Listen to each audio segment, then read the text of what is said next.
Bienvenidos a este nuevo episodio. Yo soy Romina Piantieri. Hoy nos acompaña María José Colina. Hola Romy, ¿cómo estás? ¿Todo bien vos? Muy bien. Hoy nos vamos a meter en un clásico de la guardia, que es el traumatismo de cráneo. Contanos, Majito, la definición de traumatismo de cráneo. ¿Qué cambió algo en este último tiempo? ¿Qué pasa? Bueno, a ver, te cuento un poco. Sí, el tema del traumatismo de cráneo es una consulta recontra frecuente. Después vamos a ver cómo lo dividimos, pero es una consulta súper frecuente y es una consulta frecuente que trae muchos dolores de cabeza a los médicos que atienden a esos pacientes porque después lo vamos a ver en traumatismo de cráneo leve. Muchas veces tenemos un problema a la hora de definir a quién vamos a estudiar y a quién no. Lo que importa hoy lo que vamos a discutir o a charlar un poco es como dar un pantallazo general, Ujú. empezar a aprender algunos conceptos que son clave y básicos y después sobre eso vamos a ir construyendo el resto del conocimiento. Entonces, lo que nos importa acá es definir el traumatismo cráneoencefálico y la definición, que es una definición a la que se llega por un consenso, es una alteración en la función cerebral o cualquier otra evidencia de patología cerebral que esté causada por una fuerza externa. Esta definición, lo que de algún modo va a hacer es destacar que los síntomas clínicos pueden incluir hallazgos en estudios de imágenes o de laboratorio, ahora vamos a ver de qué estamos hablando, pero un poco centra la definición en la lesión cerebral más que la lesión en la cabeza. Yo sé que parece que suena y que parece que estamos hablando de lo mismo, pero no estamos hablando de lo mismo. Importa mucho porque las lesiones cerebrales, sobre todo los traumatismos de cráneo leve, en muchas oportunidades producen secuelas que como no hay una repercusión en una imagen, no se atribuyen a esa lesión provocada, digamos. ¿Me seguís?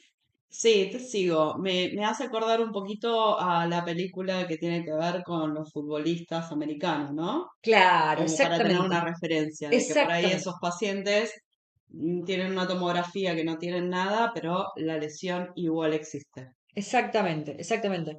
Ese es el punto, digamos, ¿no? Ahí tenemos el claro ejemplo y es empezar a pensar el traumatismo del cráneo de una manera distinta como lo hacíamos antes y no pensar que porque no veo nada en la imagen, en que generalmente es una tomografía, no hubo lesión.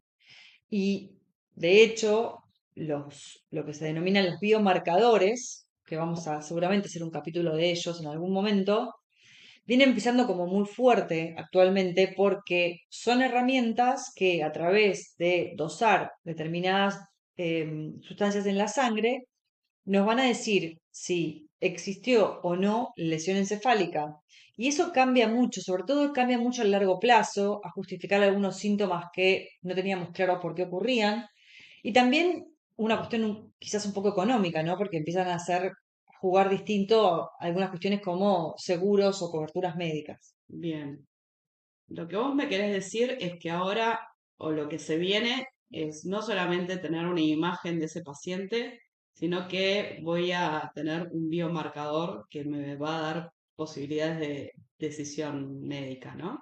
Sí, eso viene pisando fuerte, todavía falta que se extienda, pero bueno, ya hay muchas sociedades que recomiendan el uso de los biomarcadores, vamos a hablar específicamente algún día de eso, pero sí lo que importa como el concepto de lo que se tienen que grabar es que cuando hablamos de traumatismo de cráneo, o para definir traumatismo de cráneo, lo definimos como una alteración en la función cerebral, digamos, y que está provocada obviamente por algo externo. Ahora vamos a ver qué son esas cosas externas, digamos, pero no estamos sí o sí asociándola a una lesión de una imagen determinada, ¿ok?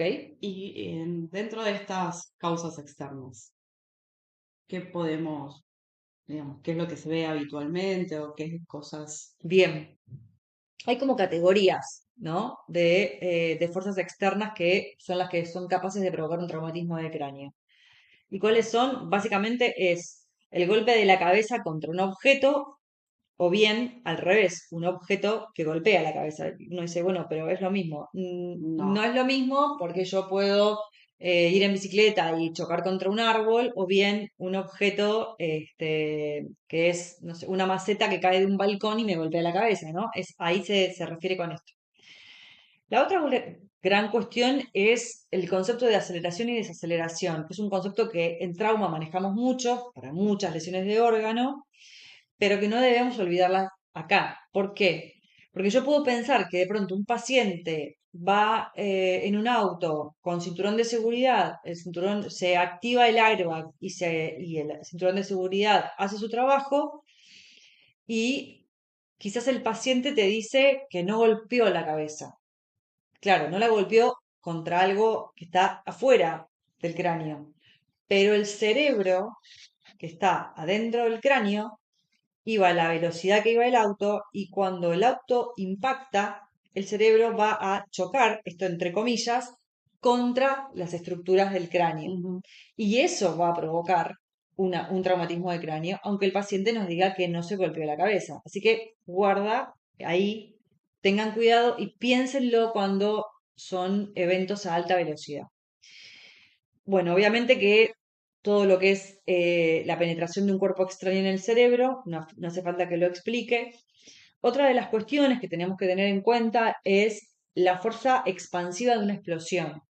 Ahí también tenemos que estar pensando en esta idea del trauma, digamos, ¿no? O sea, asociada a la explosión. Es Y como esa energía que pensábamos antes, ¿no? Que el auto va a 100, el cráneo va a 100 y el cerebro también, hasta que primero frena el auto, después el cráneo y después choca el cerebro. En la expansiva sería al revés. Digamos que de afuera viene el 100 que golpea el cráneo y entonces eso impacta y puede dar aparte, eh, ¿cómo se llama cuando es en el lugar opuesto la lesión es el por trauma? contragolpe, mira, ahí nos Contra- están soplando. Muy bien. Sí, exactamente, por Acá está Vicky contragolpe. para que sepan, ¿no? Siempre está acá presente. Siempre está Vicky, aunque no la veamos. La cuestión es tal cual, eso es lo que es de, eso lo llamamos el triple impacto en trauma, ¿no? Claro. Y exactamente. Y sabemos que eso provoca muchas lesiones, ¿sí? No solo lesiones en el cerebro, sino en otros órganos también. Pero son las cosas que el emergentólogo no debe dejar de pensar cuando piensa en un paciente. Nosotros tenemos que hacer un ejercicio de ir más allá, ¿no? De la sospecha de las lesiones, de ir a buscar las lesiones, no tanto por lo que el paciente nos está contando, sino por lo que nosotros podemos deducir de lo que ocurrió en el evento. ¿Qué me puedes contar de la epidemiología? Bueno, a ver, obviamente algo que todos sabemos que es una causa súper importante de pérdida de salud y discapacidad a nivel mundial, ¿sí? La incidencia global es muy alta, y lo que importa un poco acá, para que recuerden, es primero es la carga de discapacidad que conlleva el traumatismo de cráneo, en- sobre todo los traumatismos de cráneo graves, obviamente. Y la otra cuestión es un poco identificar poblaciones, ¿no? Y acá va a depender de dónde estemos ubicados, como siempre decimos, la epidemiología va a variar. Que En es gen- diferente que sea una ciudad, que sea un sí, pueblo, que es diferente los exactamente, ancianos que los jóvenes, los traumas son exactamente. diferentes. En general, lo que se está viendo es que en las poblaciones de niveles socioeconómicos más elevados, la prevalencia está más asociada a los pacientes ancianos que tienen caídas de propia altura, y ahora vamos a hacer un comentario respecto de ese tema. Y la otra cuestión donde vamos a ver mucho traumatismo de cráneo es en la población joven, ahí ya más asociadas a eventos de trauma o lo que coloquialmente se denominan accidentes, que ya sabemos que no hablamos de accidentes en trauma. Un día vamos a hablar de eso, Romy. También. Bien. Bueno, entonces esa es como la idea central. Una cosa importante, súper importante para las personas que hacen guardia, es que sobre todo en la población anciana hay que a veces pensar el TEC, aunque no te lo cuenten.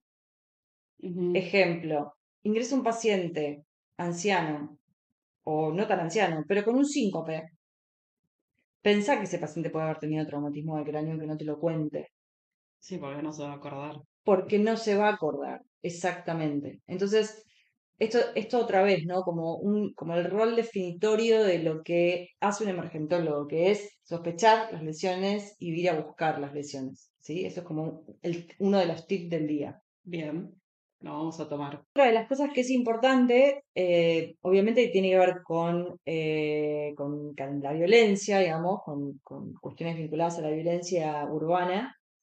Y también algo que vos comentaste al principio, que era esto de las lesiones en el deporte, Sí. que se ven mucho en deportes de contacto. Ujú.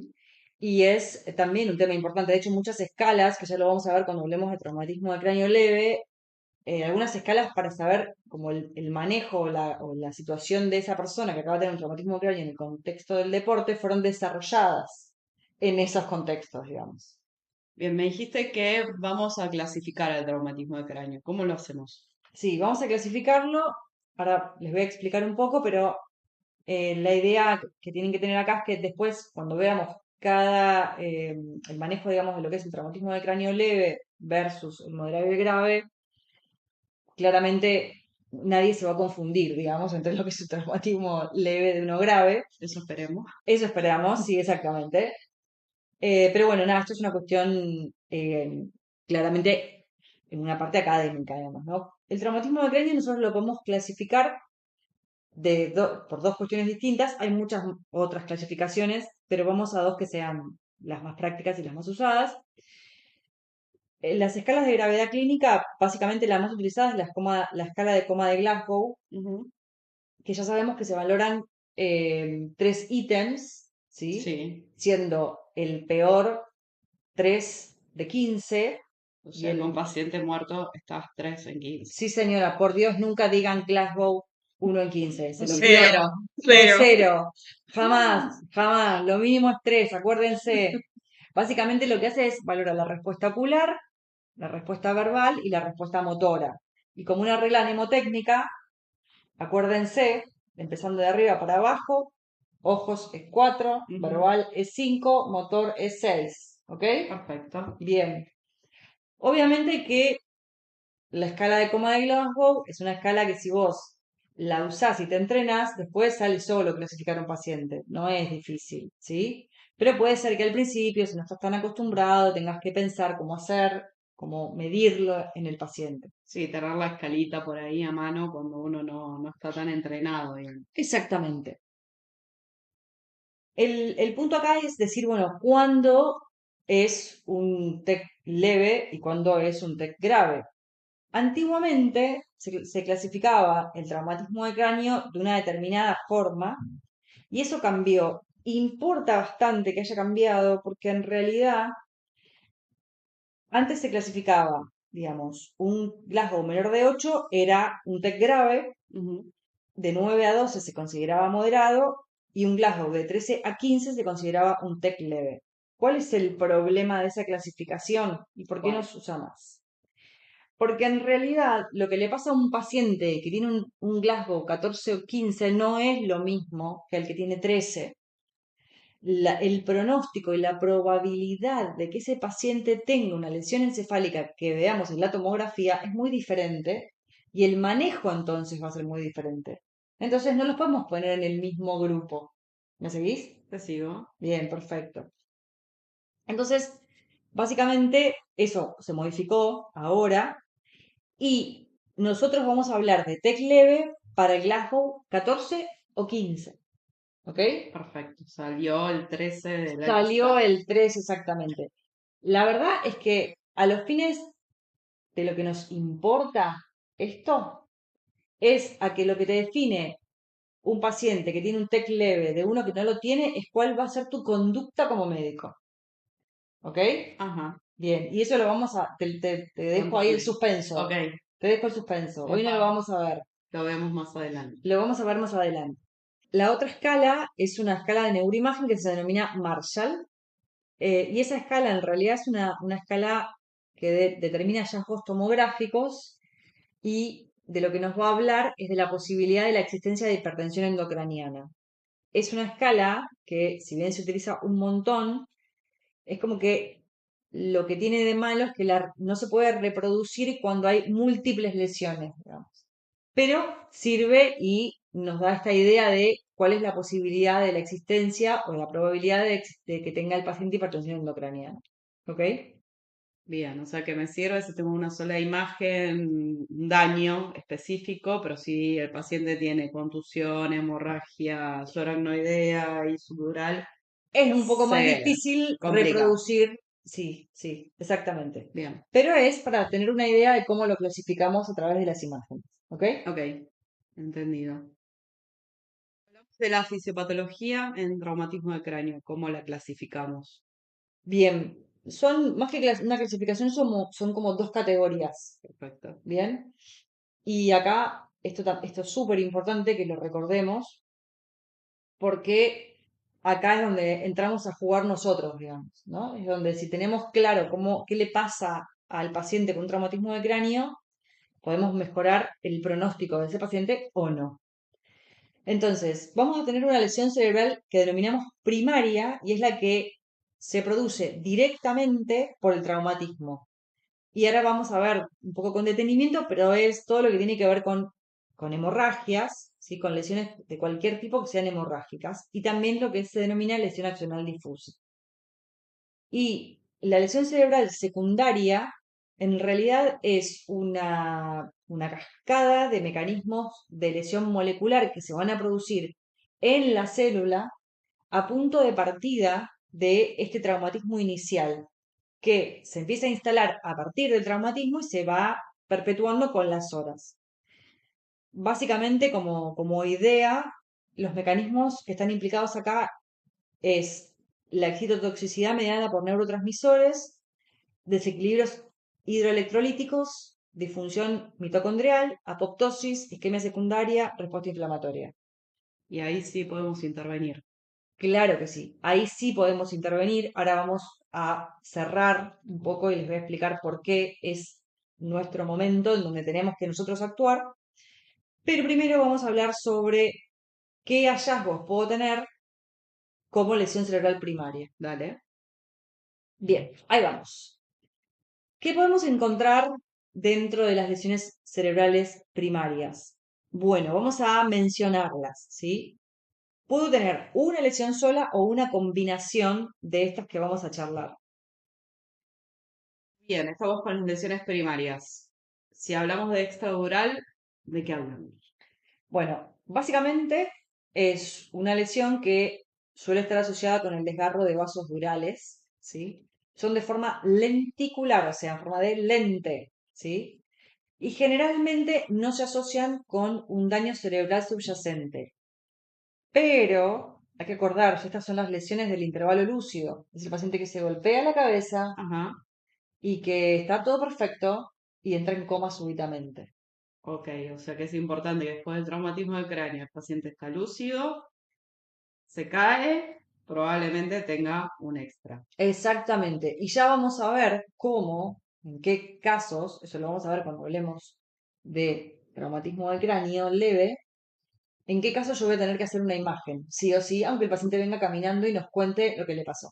Perfecto. ¿Ok? Así que hay que escuchar el próximo capítulo de traumatismo del cráneo. Bien, Bien, muy vamos, bien. vamos por eso. Bueno, me estabas diciendo esto en forma de lente. ¿Qué otra manera se puede escribir? Porque me hace gesto de que no sabe. Una descripción como más así, más como una empanada. Algunos dicen forma de empanada, otros dicen forma de limón, dice Limón. acá. Limón y media luna para el sudoral. Muy bien, Ok, bueno, sí, una para, forma. claro, porque también entre cóncavo y convexo también siempre No, entraban en conflictos. eso quedó ya en la secundaria. Bien, Pero ok. bueno, Bueno, vamos con el subdural. vamos con el subdural. A ver, contame Bueno, cómo lo veo. el subdural, una de las cosas también importantes que no dije del extradural es que esta característica que tiene es un sangrado arterial, entonces va a crecer muy rápido. Y por eso también el intervalo lúcido, ¿no? Perdón, acoto desde el fondo. Sí, Ahí nos acotan un dato importante, por eso también el intervalo lúcido, pero esto es súper importante recordarlo, ¿eh? El origen es distinto. Entonces, al ser un sangrado arterial, el Es crecimiento muy es rápido. rápido y mortal. sí. ¿Bien? Bueno, vamos con el subdural. El subdural es, digamos, se produce por el daño de las venas puente que drenan la superficie cortical cerebral, ¿ok? Ujú, Y este es el que tiene forma de media luna, ¿ok? sí. Y es además el que se asocia a lesión cerebral subyacente, a diferencia del extradural, ¿ok? Ajá, Bien. bien.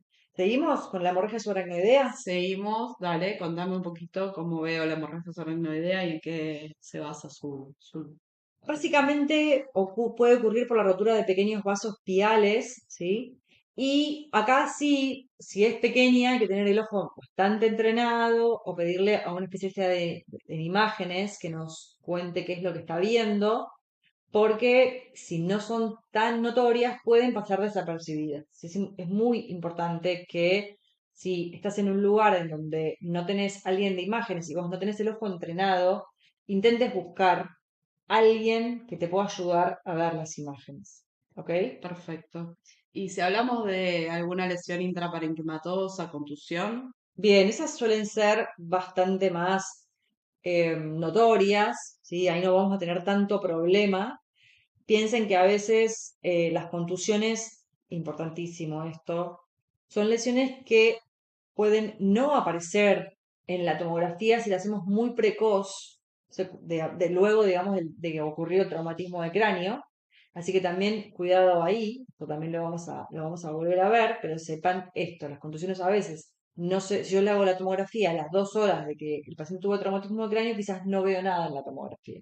ok, ¿Ok? bien. Bien, Con respecto al volcado intraventricular, ese también es fácil de darse cuenta, no vamos a tener tanto problema. Suelen estar también asociados a otras lesiones. Piensen que todo esto puede estar además combinado, sí, ¿sí? que es lo más probable. Que es lo más probable, no va a aparecer solo una imagen, pero también esas no son tan difíciles, digamos, de diagnosticar. Y una de las lesiones que sí hay que estar como pensándola es lo que llamamos lesión axonal difusa, que es el resultado de fuerzas de cizallamiento que van a dañar los tractos de la sustancia blanca. Acá, esto es lo que hablábamos de esta cuestión de la aceleración y de la De eso, Bueno, entonces, lesión axonal difusa, te decía que es el resultado de fuerzas de cizallamiento que van a dañar los tractos de la sustancia blanca. ¿Qué es lo que vamos a ver en la tomografía? esto viene asociado a esto de que hablábamos antes de la aceleración y la desaceleración. Exactamente. Es como hay como las fibras se estiran y se dañan, ¿sí? ¿Y qué vamos a ver en la tomografía? Bueno, podemos ver pequeños puntillados hemorrágicos, pero lo más probable es que en realidad lo que veamos son signos de pérdida de diferenciación entre la sustancia gris y la sustancia blanca. Ajá, ¿Bien? Y estos pacientes son pacientes que se pueden presentar en coma, por bien, eso hay que estar alerta, porque son pacientes que se pueden presentar en coma, le hago la tomografía y parece no haber ninguna lesión hemorrágica. ¿Bien? Entonces, en esos casos, estar alerta, pensar, no olvidar este tipo de lesión. perfecto. Muy bien. Bueno, Y y siempre tener en cuenta también, aparte de estas lesiones, las lesiones óseas asociadas, ¿no? Hay que sí, buscarlas, pensarlas y buscarlas en realidad. exactamente, nunca dejen de ver las ventanas óseas, porque asociado a estas lesiones puede haber lesiones óseas que pueden ser pasibles de requerir Una tratamiento cirugía, quirúrgico, exactamente, antibióticos o cualquier otra cuestión más grave. ¿Ok? perfecto. Bien, y vamos a ir terminando, Rami. Vayamos terminando, contame. Muy bien. Habíamos hablado de esta cuestión de lo que era la lesión cerebral primaria y la lesión cerebral secundaria. Sí, Y dijimos que la lesión cerebral secundaria tenía que ver con esta cascada de mecanismos de lesión molecular. sí. Y yo te dije que ahí era donde nosotros teníamos que estar muy atentos porque era justo la instancia en donde nosotros podemos hacer la diferencia. Donde entramos a la cancha. Exactamente, donde el emergentólogo entra en la cancha. ¿Y por qué es importante que tengamos presente siempre esto? Porque el cerebro que ha sido dañado va a estar expuesto a esa lesión primaria que ya se instaló, sobre la que no podemos modificar probablemente Claro. nada, pero sí podemos hacer mucho para que no se instale o se instale lo menos posible una lesión cerebral secundaria. ¿Y cómo podemos hacer eso? Básicamente teniendo en cuenta que la hipotensión, la hipoxia, la fiebre y la hiperglucemia van a dañar mucho más ese cerebro. Si yo estoy alerta a esas cuestiones y si eventualmente las trato cuando aparezcan, el pronóstico de mi paciente va a cambiar. Perfecto. Se me viene a la cabeza ABCD siempre, control de temperatura ¿Sí? y hemogluco por lo menos. Exactamente. Y la otra importante, que en trauma muchas veces hacemos hipotensión controlada. Alguna vez vamos a charlar de eso. Pero recuerden que el cerebro le gana a todos. Así que nunca en el contexto de un paciente con traumatismo de cráneo vamos a hacer hipotensión controlada. Perfecto, anotado. Anotado. Muy bien. Bien, Majito. ¿Algún tip o algo en especial que nos podamos llevar de esta mini charla de inicio de Tech? Porque ya sabemos que vamos a tener otras charlas. Tech Sí, sí. leve, moderado, grave, pero eso será en otros Va capítulos. a ser en próximos capítulos. Creo que lo más importante, ya vamos a aprender a diferenciar y a identificar a quién le vamos a hacer una tomografía y a quién no. Pero creo que entender qué le pasa al cerebro de una persona que sufre un traumatismo de cráneo y cómo hacer para evitar que una lesión se instaure o aumente es una de las cosas que tenemos que recordar, súper importante. Y la otra cosa súper importante es a veces ir a buscar la lesión como dijimos antes. No siempre el paciente va a entrar a la guardia y nos va a decir me golpeé la cabeza, ¿sí? Ujú. Pero hay que pensar que ciertos pacientes, en el contexto de la situación que nos están relatando, pudieron haber sufrido un traumatismo de cráneo. Hermoso. Bien. Me quedo con identificar la lesión primaria, saber que tengo que entrar a la cancha para, digamos, lograr que esa lesión secundaria se haga lo menor posible. Y en el próximo episodio evaluaremos cómo hacer qué hacer de un traumatismo de cráneo leve y uno grave moderado. Dale, acá estaremos. Muy bien, bueno, muchas gracias. Hasta el próximo episodio.